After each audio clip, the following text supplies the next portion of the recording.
আসসালামু আলাইকুম রহমতুল্লাহি ওবরাকাতুহ।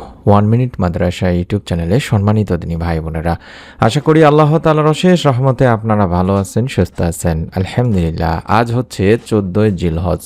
আসরের পরে ছোট্ট একটি দোয়া শিখিয়ে দেব, স্ক্রিনের মধ্যে দোয়াটি লিখে দেব। আপনারা চাইলে দেখে দেখে ও ছবি উঠায় নিয়ে যে নিয়ম মেনে যেভাবে পড়তে বলবো সেভাবে যদি পড়তে পারেন, রব্বুল আলামিন চাহে তো মাগরিবের আগে আপনি আপনার মনের নেক আশা পূরণের কোনো না কোনো একটা মাধ্যম থেকে সুসংবাদ পাবেন। আশা করছি মনোযোগ দিয়ে ভিডিওটি সম্পূর্ণ দেখবেন। জীবনে অনেক আমল করেছেন, আজকের এই আমলটি একবার হলেও করে দেখুন। আল্লাহ তাআলা চাহে তো এই আমলের ওসিলায় আপনার দীর্ঘদিনের সমস্ত আশা আকাঙ্ক্ষা পূরণের সুসংবাদ পেতে পারেন। তাই অনুরোধ করছি, নিয়মটি জানার জন্য হলেও ভিডিওটি মনোযোগ দিয়ে সম্পূর্ণ দেখুন। আজ সোমবারের দিনে বা রাতে এই ছোট্ট একটি আমল করলে মনের আশা পূরণ হবে, সকল দোয়া কবুল হবে ইনশাল্লাহ। সাপ্তাহিক আমলগুলো পেশ করা হয় এই সোমবার ও বৃহস্পতিবারে। তাই তো হাদিস শরীফে বলা হয়েছে এই দুইটা দিন আল্লাহ রাসূল সাল্লাল্লাহু আলাইহি সাল্লাম রোজা রাখতেন। যদি পারেন রোজা রেখে আমল করলে সবচাইতে ভালো, যদি না পারেন তাহলেও আপনারা এই সময়টিতে আমলটি করবেন। নিয়ত করে ভিডিওটি দেখতে থাকুন। আবু হুরায়রা রাদিয়াল্লাহু তাআলা আনহুর বর্ণনা মতে আল্লাহ রাসূল সাল্লাল্লাহু আলাইহি সাল্লাম বলেন, প্রতি সপ্তাহের সোমবার বৃহস্পতিবার আল্লাহ তাআলার কাছে আমলগুলো পেশ করা হয়, তখন রব আল্লাহ তাআলা তার মুমিন বান্দা যারা আছে তাদেরকে ক্ষমা করে দেন। আমরা জানি যে রোজার অপরিসীম ফজিলত রয়েছে তিনি ভাই বোনেরা, অর্থাৎ রব্বুল আলামিন আল্লাহ তাআলাই রোজার প্রতিদান দেবেন। কতটুকু দেবেন, কিভাবে দেবেন সেটা আল্লাহ তাআলা শুধুমাত্র জানেন। রোজার ফজিলত সম্পর্কে হাদিস শরীফে হযরত আবু হুরায়রা রাদিয়াল্লাহু তাআলা আনহুর বর্ণনা মতে পাওয়া যায় একটা হাদিস, যেখানে আল্লাহ রাসূল সাল্লাল্লাহু আলাইহি সাল্লাম নিজে বলেছেন প্রত্যেক বস্তুর জাকাত আছে, যেমন শরীরের জাকাত হচ্ছে রোজা। ইবনে মাজাহ মিশকাত শরীফের হাদিস। তাছাড়া আল্লাহ রাসূল সাল্লাল্লাহু আলাইহি সাল্লাম আরও বলেন, রোজা ঢাল স্বরূপ এবং জাহান্নাম থেকে বাঁচার সুদৃঢ় দুর্গ। নাসাই শরীফের একটি হাদিস। হযরত মুয়াজ ইবনে আনাস রাদিয়াল্লাহু তাআলা আনহুর বর্ণনা মতে আল্লাহ রাসূল সাল্লাল্লাহু আলাইহি সাল্লাম বলেছেন, যে ব্যক্তি রমজান মাস ছাড়া, পবিত্র রমজান মাস ছাড়া অন্য সময় আল্লাহ তাআলার জন্য মাত্র একটি রোজা রাখবে, শুধু একটি রোজা রাখবে, একটি দ্রুতগামী ঘোড়া 100 বছরে যত দূর রাস্তা অতিক্রম করতে পারে দোজখ তার কাছ থেকে তত দূরে অবস্থান করবে। এটি তিরমিজি, নাসাই শরীফের হাদিস তিনি ভাই বোনেরা। তাছাড়াও হযরত আবু দারদা রাদিয়াল্লাহু তাআলা আনহু ও হযরত আবু উমামা রাদিয়াল্লাহু তাআলা আনহু বর্ণনা করেন, রাসূল সাল্লাল্লাহু আলাইহি ওয়াসাল্লাম বলেছেন, আল্লাহ তাআলার জন্য পালনকৃত একটি রোজার ফলে জাহান্নাম বা দোজখ ওই রোজাদার ব্যক্তি থেকে আসমান ও জমিনের দূরত্বে অবস্থান করবে। তিরমিজি, তাবারানী শরীফের হাদিস। সুবহানাল্লাহ। এছাড়াও হযরত আয়েশা রাদিয়াল্লাহু তাআলা আনহা বলেন, রাসূল সাল্লাল্লাহু আলাইহি ওয়াসাল্লাম সোমবার ও বৃহস্পতিবার রোজা রাখতেন। তিরমিজি, নাসাই শরীফের হাদিস। সাহাবীরা জিজ্ঞাসা করলেন, ইয়া রাসূলুল্লাহ সাল্লাল্লাহু আলাইহি সাল্লাম, আপনি সোমবার রোজা রাখেন কেন? উত্তরে তিনি বলেন, এই দিনে আমার জন্ম হয়েছে তাই এই দিন রোজা রাখি। আপনারা এখনও মদিনা শরীফে গেলে দেখবেন ব্যাপকভাবে এই আমল প্রচলিত আছে। প্রতি সোমবার মসজিদে নববীতে ইফতারের বিশেষ আয়োজন করা হয়, যা স্থানীয় জনগণ স্বতঃস্ফূর্তভাবে আয়োজন করে থাকেন তিনি ভাই বোনেরা।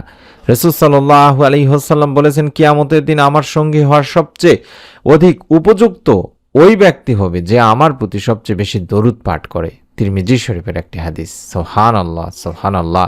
ওই সাহাবী হতে আরও বর্ণিত আছে, হযরত রাসূল পাক সাল্লাল্লাহু আলাইহি সাল্লাম বলেন, আল্লাহ পাকের মনোনীত কিছু সংখ্যক ফেরেশতা রয়েছে যারা এই জমিনের বুকে সফর করছেন, তাদের কাজই হলো উম্মতের দরুদ আমার নিকট পৌঁছে দেওয়া। নাসাই শরীফের একটি হাদিস। সুবহানাল্লাহ, কতটা পাওয়ারফুল তাহলে দরুদের আমল। এছাড়াও হাদিসে পাওয়া যায় হযরত আবু হুরায়রা রাদিয়াল্লাহু তাআলা আনহুর বর্ণনা মতে রাসূল সাল্লাল্লাহু আলাইহি সাল্লাম বলেন, যে ব্যক্তি আমার প্রতি একবার দরুদ পাঠ করে আল্লাহ রাব্বুল আলামিন তার প্রতি 10টি রহমত নাজিল করেন, তার জন্য 10টি গুনাহকে মিটিয়ে দেন বা গুনাহকে মাফ করে দেন, এবং তার জন্য 10টি মর্তবা বুলন্দ করা হয় বা মর্যাদা বৃদ্ধি করে দেওয়া হয়। এটি নাসাই শরীফের একটি হাদিস দিনী ভাই বোনেরা। আর আমরা দরুদ পড়ব এই জন্যে যে হযরত উমর বিন খাত্তাব রাদিয়াল্লাহু তাআলা আনহুর হাদিসটিকে গুরুত্ব দিয়ে তিনি বলেন, নিশ্চয় বান্দার দোয়া মুনাজাত আসমান ও জমিনের মাঝখানে ঝোলানো থাকে, তার কোনো কিছু আল্লাহ পাকের নিকট পৌঁছে না যতক্ষণ না বান্দা তোমার নবীর প্রতি দরুদ পাঠ করবে। তিরমিজি শরীফের একটি হাদিস। তাই আমাদের প্রথম কাজ হলো দরুদের আমল করে নেওয়া দিনী ভাই বোনেরা। দরুদ না পড়লে সে দোয়া আল্লাহ তাআলার কাছে পৌঁছাবে না, এবং দরুদ পড়লে বিশ্বনবী সাল্লাল্লাহু আলাইহি সাল্লামের সুপারিশ আমরা পাবো।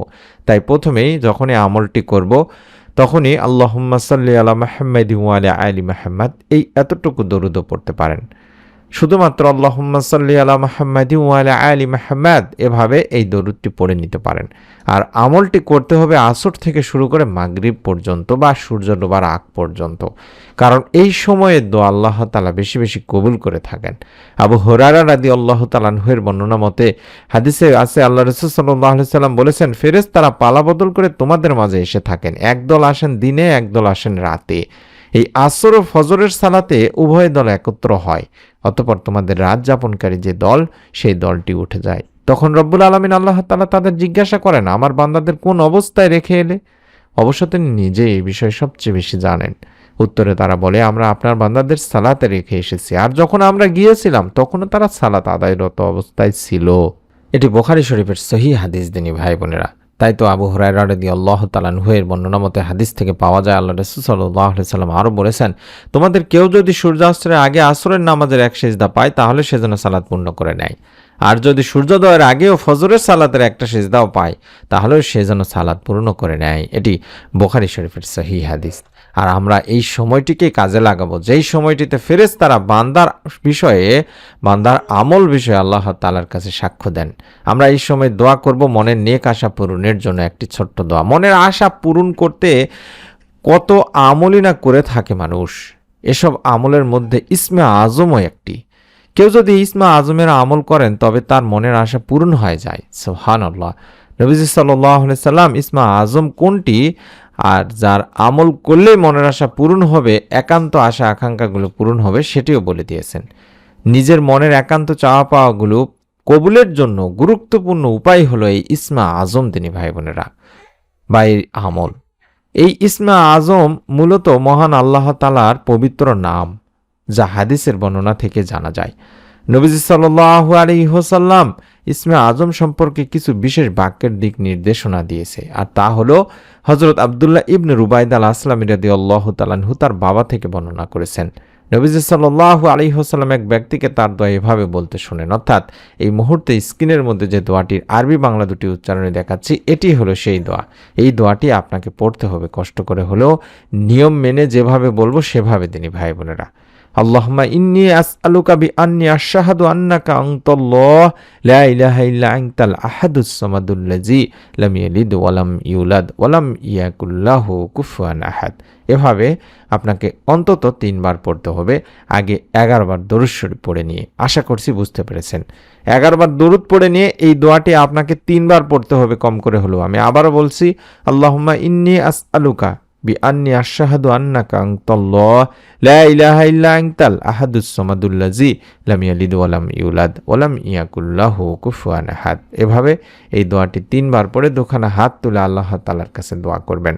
বর্ণনাকারী বলেন, ওই ব্যক্তির মুখে এই বাক্যগুলো শুনে নবী করিম সাল্লাল্লাহু আলাইহি ওয়াসাল্লাম তখন বললেন, সেই মহান সত্তার শপথ যার হাতে আমার জীবন, নিঃসন্দেহে এই লোক আল্লাহ তাআলার মহান নামের অর্থাৎ ইসমে আজমের নামের ওসিলায় তার কাছে প্রার্থনা করেছে। আর যে নামের ওসিলায় দোয়া করা হলে তিনি দোয়া কবুল করেন, আর যে নামের ওসিলায় কোনো কিছু সাহায্য প্রার্থনা করা হলে তিনি তা দান করেন। তিরমিজি ইবনে মাজার একটি হাদিস। এই হাদিসের আলোকে দুনিয়ার অনেক হাদিস বিশারদ বলেছেন এটি হলো সেই দোয়া যেটিকে ইসমে আজম বলা হয়ে থাকে। এই ইসমে আজম পড়ে আল্লাহ তাআলার কাছে মনের আশা আকাঙ্ক্ষা পূরণের দোয়া করলে অবশ্যই তিনি বান্দার সব মনের ভালো ও কল্যাণকর আশাগুলো পূরণ করেন। সুবহানাল্লাহ, সুবহানাল্লাহ। আমি আবারও বলছি, আসর থেকে শুরু করে মাগরিব পর্যন্ত এই সময়টিকে আমল করার জন্য বেছে নেবেন। প্রথম কাজ নিয়ত করা। চাইলে কমেন্ট সেকশনে শুধুমাত্র আমিন লিখেও আপনি নিয়ত করে নিতে পারেন। এবং দ্বিতীয় কাজ হলো দরুদ, যে দরুদটি দেখাচ্ছি, অর্থাৎ আল্লাহুম্মা সাল্লি আলা মুহাম্মাদিন ওয়া আলা আলি মুহাম্মাদ, আল্লাহুম্মা সাল্লি আলা মুহাম্মাদিন ওয়া আলা আলি মুহাম্মাদ, এভাবে অন্তত 11 বার পড়ে নেওয়া। এবং তারপরে 3 বার পাঠ করবেন, আল্লাহুম্মা ইন্নী আসআলুকা বিআন্নী আশহাদু আন্নাকা আনতাল্লাহ লা ইলাহা ইল্লা আনতাল আহাদুস সামাদুল্লাযী লাম ইয়ালিদ ওয়া লাম ইউলাদ ওয়া লাম ইয়াকুল লাহু কুফুয়ান আহাদ। এভাবে 3 বার পড়ে দুখানা হাত তুলে আল্লাহ তাআলার কাছে বলবেন। যদি পারেন সোমবার দিন রোজা রেখে আমলটি করার চেষ্টা করবেন। যদি রোজা রাখতে নাও পারেন কোনো সমস্যা নেই, ইনশাআল্লাহ আসর থেকে শুরু করে সূর্য ডোবার আগ পর্যন্ত বা মাগরিবের আগ পর্যন্ত আপনারা আমলটি করে দেখুন। মন থেকে নিয়ত করে আমলটি একবার হলেও করে দেখুন। রব্বুল আলামিন ইনশাআল্লাহ চাহে তো আপনাকে নিরাশ করবেন না। অনুরোধ করছি ভিডিওটি অবশ্যই আপনার নিকট আত্মীয়স্বজন কাছের মানুষজনের কাছে শেয়ার করে দেবেন। সন্তান লাভের যদি কোনো ভিডিও দেখতে চান, যারা নেক সন্তানের জন্য বিভিন্ন আমল করছেন, চাইলে এই চ্যানেলটি যে নামটি দেখাচ্ছে প্রতিদিনের আমল চ্যানেলটির পরীক্ষিত ভিডিওগুলো দেখুন, যে আমলগুলো করে অসংখ্য মা ও বোন নেক সন্তান লাভের সুসংবাদ পেয়েছেন। রব্বুল আলামিন চাহে তো হয়তো আপনি এর ওসিলায় নেক সন্তান লাভের সুসংবাদ পেতে পারেন। ইউটিউবে সার্চ করলে পেয়ে যাবেন। আশা করছি সেই ভিডিওগুলো দেখে আমল করবেন নিয়ম মেনে।